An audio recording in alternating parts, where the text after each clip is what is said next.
À Felice-Bauer, Prague, du 28 au 29 janvier 1913.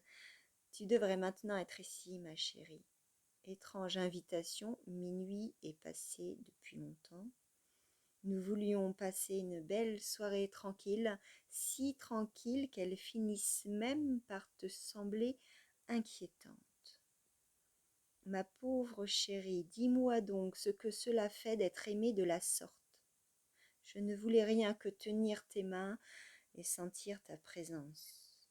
Un vœu modeste, et pourtant il n'arrive à franchir ni la nuit ni la distance. Merci beaucoup pour la liste des références.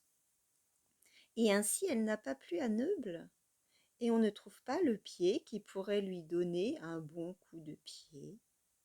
Je n'ai pas encore lu ton livre, une hypocondrie à laquelle vos futurs clients ne vont sûrement pas succomber, m'effraie devant cette typographie si minuscule.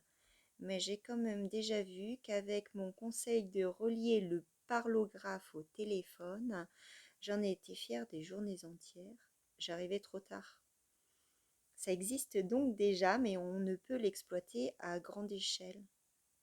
Pour enregistrer des entretiens importants de la façon la plus scrupuleuse dans les banques et les agences, etc., quand il s'agit d'avoir les notations les plus précises ou quand on est tributaire de la présence de témoins, le parlographe devrait être indispensable.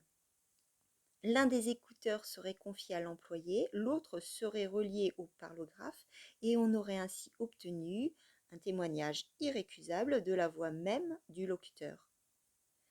La clarté et l'aspect imposant du document pourraient être soutenus par une fiche jointe sur laquelle les utilisateurs seraient classés d'après le type d'établissement et conjointement, on y ajouterait un bref aperçu de ce que le parlographe est capable de réaliser en fonction des propres instructions des utilisateurs.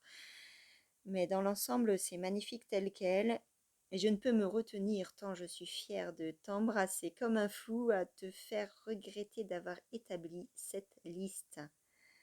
Simplement, c'est là toutefois quelque chose qu'on ne pouvait pas prévoir et la direction bien moins encore.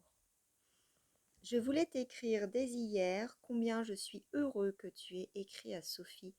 Je veux la prier de me parler de toi en l'importunant sans mesure, mais bien sûr aussi tendrement et aussi gaiement qu'on peut l'attendre de ma grande habileté et de ma pratique de la conversation.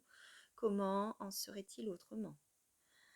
Et s'il devait en être autrement, il n'y a quand même rien de mal au fait que je t'aime. Question pas si téméraire que ça. Franz.